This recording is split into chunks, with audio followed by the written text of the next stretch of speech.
సైనిక పనిలో పరుగే తీరిక ఓ సైనిక ప్రాణం మంత్రం తేలిక. అందరికీ శుభోదయం. నా పేరు అన్విత. నేను 8వ తరగతి చదువుతున్నాను. ఈరోజు మేము తెలుగు ప్రదర్శన చేయబోతున్నాం. పద్మజ రాజారావుల కుటుంబంలో జరిగిన సంఘటనలు మరియు చంద్రమ రోసయ్య కుటుంబంలో జరిగిన సంఘటనలు ప్రదర్శించబోతున్నాం. వీక్షించండి. ఇప్పుడు పద్మజ రాజారావుల కుటుంబంలో జరిగిన సంఘటనలు చూడబోతున్నాం. అమ్మా, ఏంట్రా?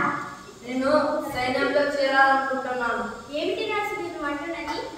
అమ్మా, రేపు కలెక్టర్ ఆఫీస్ దగ్గర సైన్యంలో చేరాలని ఎంపిక చేస్తున్నారంట. నేను వెళ్తున్నాను. నీకేమైనా మడిపోయిందా?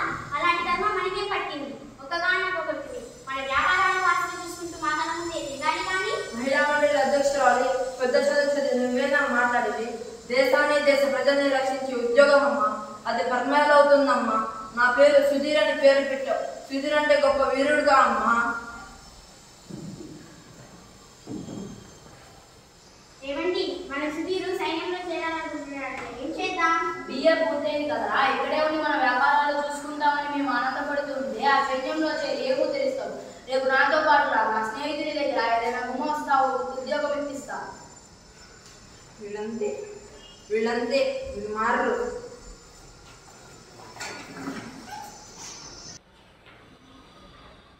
చంద్రమ రోసయ్య కుటుంబంలో జరిగిన సంఘటనలు చూడబోతున్నాం. అమ్మా, రేపు కలెక్టర్ ఆఫీస్ దగ్గర సైన్యంలో చేరి యువకులు ఎంపిక చేస్తున్నారట. నేను చేస్తాను. నిజమేనట్రా? నిజమేనమ్మా. ఇప్పుడే అధికారి దగ్గరికి వెళ్ళి మాట్లాడొస్తున్నా.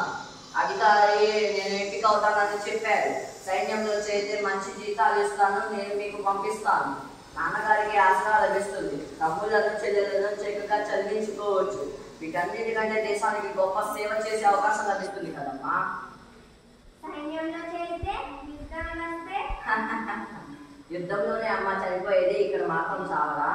అలాంటి గొప్ప చావును కోరుకోవాలే తప్ప దాని గురించి భయపడకూడదమ్మా. ఇది నా కొడుకే చంద్రమ్మ. గుండె ధైర్యం చూసావా? వీడి కాకపోతే ఇంకెవరు దేశానికి సేవ చేస్తారు. సరేనండి, మీ మాట నేను ఎప్పుడు కాదన్నానని.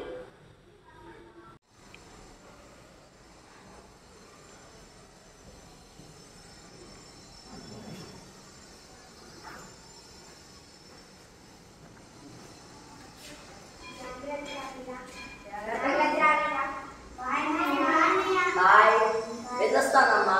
నాన్నగారు నువ్వు జాగ్రత్త. యుద్ధ సమయాన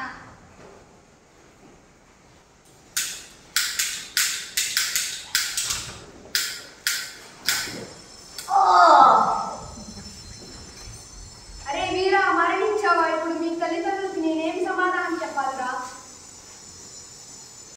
హలో హలో, చంద్రమ్మ గారేనండి? అవునండి. మీరెవరు? ఈ విషయం మీకు ఎలా చెప్పాలో నాకు అర్థం కావట్లేదు. వీర యుద్ధంలో మరణించి వీరస్వర్గాన్ని అలంకరించాడు. అయ్యో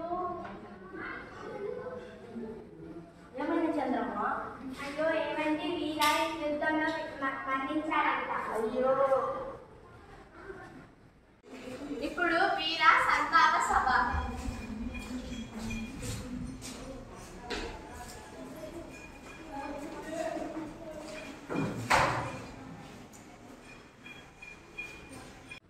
ఈరోజు ఈ సభను ఏర్పాటు చేయడానికి గల కారణం, వీర యుద్ధంలో వీర మరణం చెందాడు.